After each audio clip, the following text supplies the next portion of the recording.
अगर आप थंबनेल या टाइटल देखकर उत्सुकता से यहाँ आए हो तो माफ़ कीजिएगा, मैं आपको बता दूं कि ऐसा कुछ नहीं होगा और कभी नहीं होगा। जानते हैं आप में से ज़्यादातर ये वीडियो क्यों देख रहे हैं? क्योंकि हमारे दिमाग को उन्माद पसंद है। यह हमारी आदत या यूं कहो कि साइकोलॉजी बन चुकी है कि हम बस हर वक्त स्कैंडल्स, कंट्रोवर्सीज, डिस्ट्रैक्शंस, वायलेंस देखने में इंटरेस्टेड रहते हैं। इसलिए अगर इस वीडियो का थंबनेल और टाइटल हिंदू मुस्लिम एकता या यूनाइटेड इंडिया रख दिया होता तो ज़्यादातर लोग इसे क्लिक भी ना करते। कभी सोचा है आपने कि क्यों हर वक्त टीवी पर, सोशल मीडिया पर, व्हाट्सएप पर, फेसबुक पर, न्यूज़ चैनल्स पर आपको बस दंगों के वीडियोस, कंट्रोवर्सीज, हिंदू मुस्लिम डिबेट्स चीख चीख कर, चिल्ला चिल्ला कर दिखाए जाते हैं? क्योंकि यही देखना चाहते हैं हम बस। और फिर बाजार चलता है इससे, टीआरपी आती है तो चैनल्स चलते हैं, इनकी दुकानें चलती हैं। ऐसी वीडियोस से राजनीति चमकती है नेताओं की। आओ आज आपको कुछ ऐसा दिखाते हैं जो शायद ही आपने देखा हो। बिकॉज ये कंट्रोवर्सीज नहीं है, डिबेटेबल नहीं है, वायलेंट नहीं है और इसीलिए वायरल भी नहीं। लेकिन ये दुकान किसी तिलकधारी हिंदू की नहीं बल्कि 5 वक्त के नमाजी तनवीर खान की है। पिछले 30 सालों से हिंदू धर्म के लोग तनवीर की दुकान से सामान खरीद कर पूजा करते आ रहे हैं और भगवान ने इस बात का कभी बुरा नहीं माना। मशहूर हर तरह से तेरा नाम हो गया और मौला कहीं रहीम कहीं राम हो गया।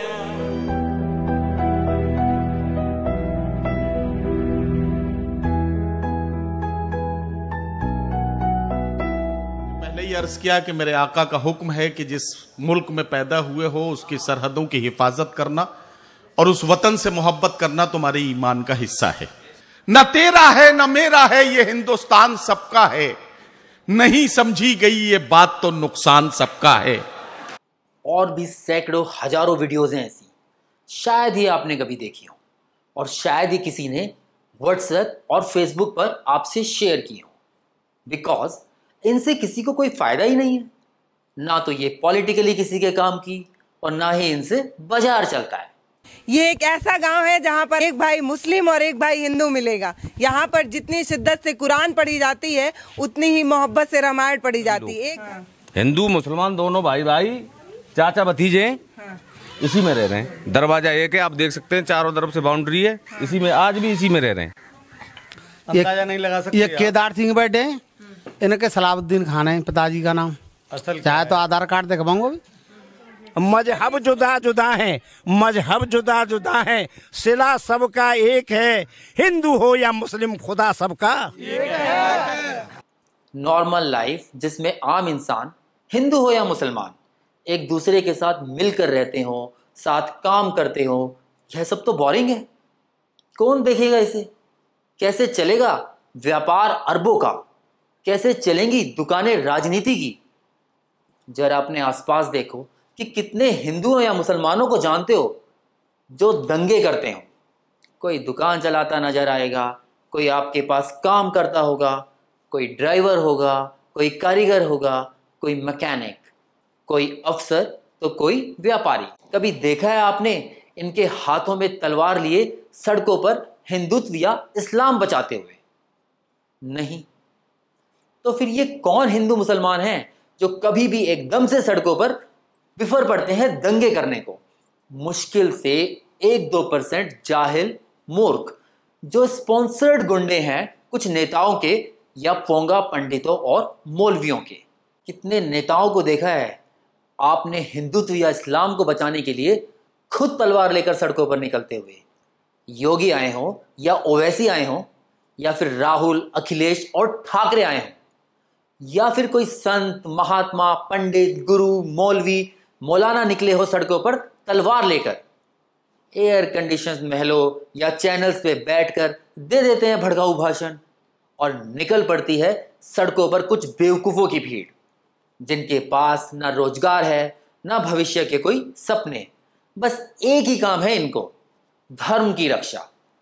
ऐसे भी क्या धर्म है तुम्हारे इतने कमजोर कि हर बार तुम लोगों को इनकी रक्षा करने के लिए हाथों में तलवार लिए मासूमों के कत्ल करने पड़ते हो, घर जलाने पड़ते हो। छोड़ दो ऐसे कमजोर धर्मों को, मंदिर मस्जिदों को, और कम से कम इंसान ही बन जाओ यार। क्यों समझ नहीं आता तुम्हें कि कंक्रीट की इन इमारतों से ज्यादा महत्व सांस लेती हुई जिंदगियों का है।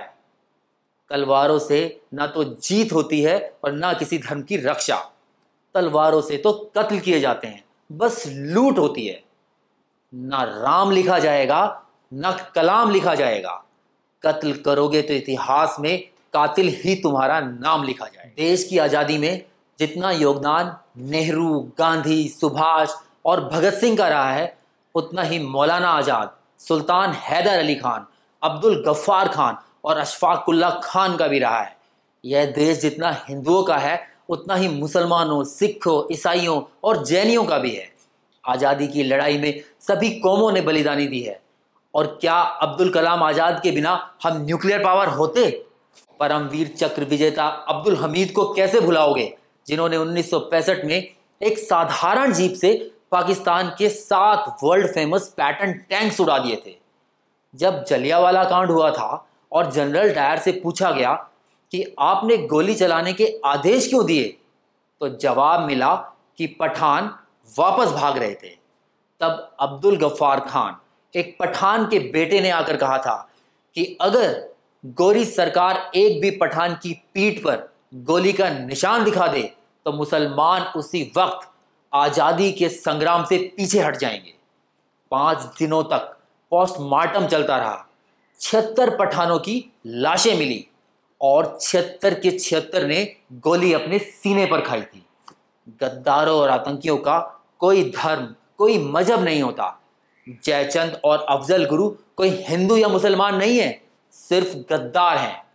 पाकिस्तान की खुफिया एजेंसी ISI के एजेंट्स में कितने ही हिंदू भी पकड़े जाते हैं।